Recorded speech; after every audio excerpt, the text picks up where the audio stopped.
Birthright. I am Sue Lonnie Madsen, bringing you an audio podcast of my weekly newspaper column, this one highlighting a story that was never covered in the Spokesman Review or the Seattle Times. The Linwood Times and three web-based publications, the Washington State Standard, the Center Square, and MyNorthwest.com, as well as the Undivided podcast, all picked it up, but nary a peep in the daily newspapers in Washington's two largest cities, or at least not until I wrote this column. Published Thursday, August 15, 2024 in the Spokesman Review. Ferguson fails latest transparency test. It was the most significant Washington State court case you've never heard of, affecting one of our most consequential local news stories of 2023-2024. More than 820,000 Washington voters almost had their votes thrown out last week. Signing an initiative petition carries the same significance as signing a ballot envelope, and both are judged by the same protocol. A group calling itself Defend Washington claimed Secretary of State Steve Hobbs hadn't gone far enough to verify signatures on the 6 ballot initiatives promoted in 2023 by Let's Go Washington. The silence from Attorney General Bob Ferguson, Democrat, looks decidedly partisan on a story that broke late on an August Friday afternoon. He made no attempt to keep the public informed, nor did he reach out to the nonpartisan group advocating for the initiatives. The initiative sponsor, State Representative Jim Walsh, Republican of Aberdeen, hadn't heard of it either until reporter Jerry Cornfield of the Washington State Standard called Let's Go Washington for a comment on the August 9 Supreme Court ruling. Walsh is also chairman of the Washington State Republican Party. A second lawsuit brought by another progressive interest group would have invalidated over 500,000 signatures on the recently certified Initiative 2066. That lawsuit was also dismissed. I-2066, along with the 3 2023 ballot initiatives not adopted by the legislature, will appear on the November ballot. Brian Haywood of Let's Go Washington rejects Ferguson's excuses for ignoring the obvious public interest. Quote, "For the last 5 years, Ferguson has issued a press release every 3 or 4 days, but not in this case," Haywood said. Ferguson has publicly opposed all of Let's Go Washington initiatives. Haywood called it a blatantly partisan move by Ferguson, and quoting again, "Defend Washington and SEIU and the WEA are using their members' money to do voter suppression, and these are all Ferguson campaign donors," Haywood said. He should have recused himself. Usually I don't attribute to malice what can be explained by incompetence, but I don't know if Bob Ferguson gets the benefit of the doubt. He's a really smart guy. He's a chess player, as he likes to point out. The chess move I think he tried to play, just speculating, was a heads I win, tails I win move, keeping the option open to claim victory whichever way the court ruled. All the way to the Supreme Court, and we didn't hear a whisper, end quote. Ferguson initially defended his handling of the case by pointing out that technically it is the responsibility of the plaintiff, Defend Washington, to notify all interested parties.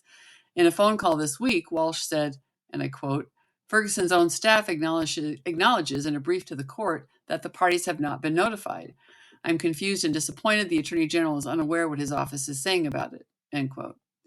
In correspondence on August 14th, AG spokeswoman Brianna Aho provided the brief filed by Ferguson in a lengthy quote in which the brief argues that the motion should be dismissed, quote, "because Defend Washington failed to provide reasonable notice of its requests to affected persons, such as the sponsor of the initiatives, and has not shown reasonable steps under the circumstances to give notice to persons who would be affected by the ruling, and at a minimum, reasonable notice should require notice to the sponsor of the initiatives that the injunctive relief would exclude from the ballot," end quote.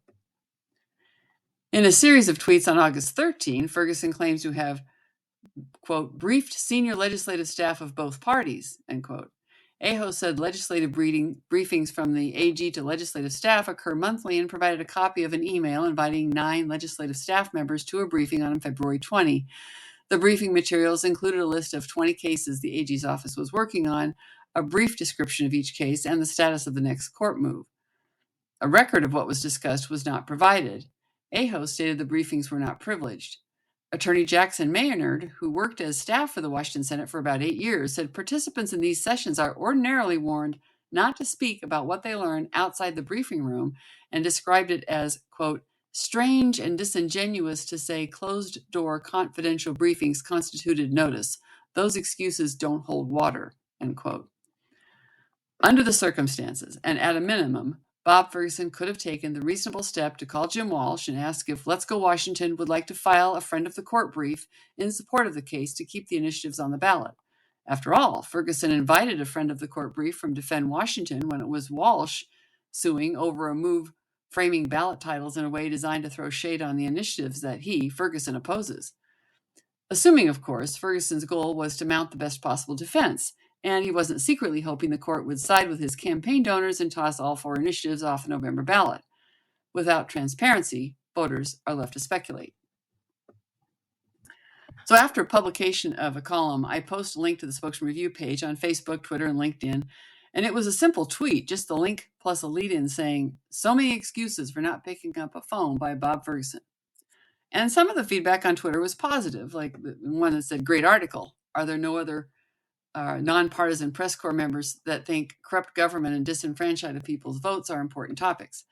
And this one from someone who I know, Chad Wendell, said, "Thanks for covering. As a fraternity brother and friend of Bob, I'm embarrassed at how narcissistic and out of touch he's become. It's a game to him and he has to win. Cheating is not out of the question," end quote. And others who appreciated bringing the story to light. But the negative feedback on Twitter turned quickly fierce, and it seemed to be driven by a cadre of confirmed Ferguson apologists insisting it was all made up, or it was a nothing burger, or that Let's Go Washington had been notified, and anybody who said they hadn't was lying, or that it didn't matter that Let's Go Washington hadn't been notified, or that since they told staff there was a lawsuit, that made it okay, and all that in spite of the AG's own filing with the court saying that it did matter and that Let's Go Washington had not been notified and should have been notified. I got sucked into a back and forth on Twitter that just devolved into ridiculousness. 2 hours later, after trying to civilly answer non-civil people and ask some questions of curiosity to get an actual dialogue going, I was staring at the screen wondering what the heck was happening. And how do you respond to someone who just posts your picture as a tweet and calls you pathetic?